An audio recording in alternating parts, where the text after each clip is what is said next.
So starting with the fourth unit of this statistical econometrical method series, where we'll be picking up the topic, which is the very first topic, testing the hypothesis, under which formulation of statistical hypothesis, null and alternative, will be studied in this tutorial.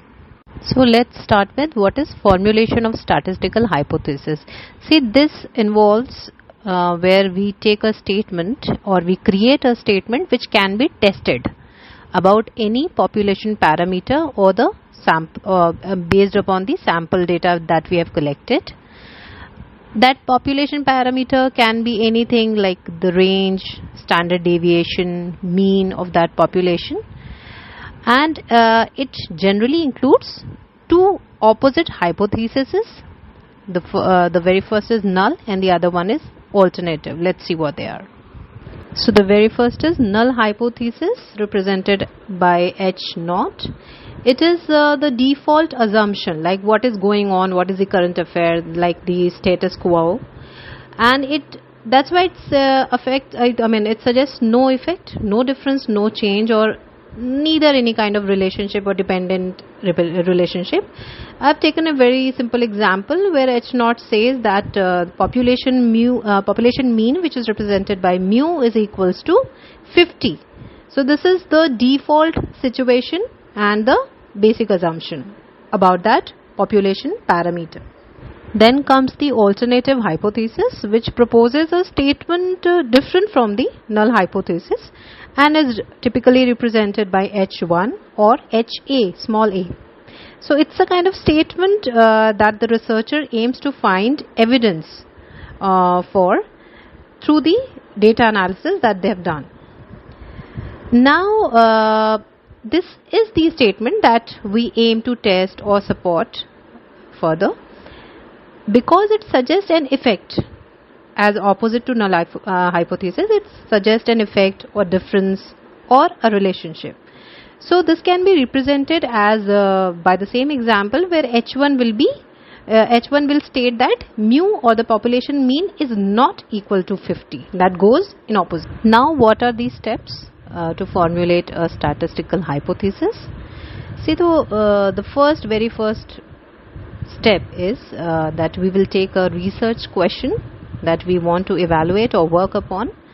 I've taken an example where a new drug or a medicine is launched in the market, and we are claiming that whether this new drug can lower the blood pressure or not. Second step is where we'll define a population parameter. For example, I've taken the population parameter as the mean blood pressure reduction, will be represented by mu.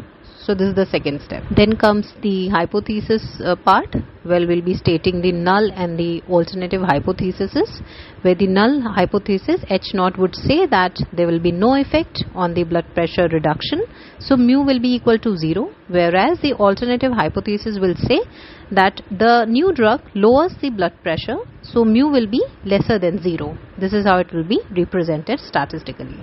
Then comes the testing part. So here we have to choose that what type of test we are going to do further or going through with, whether it will be one-tailed or two-tailed test. See, one-tailed test here it means when we are quite sure about the effect or the direction of the effect, when we already know that what is going to happen.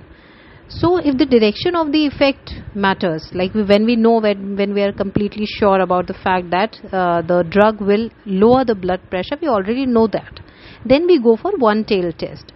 But when there is a difference of interest, then two-tailed test is used, like when we are unsure about the direction of the effect, whether it can lower or it might not lower also, then we go for two-tailed test. So these steps involve the choice of the test.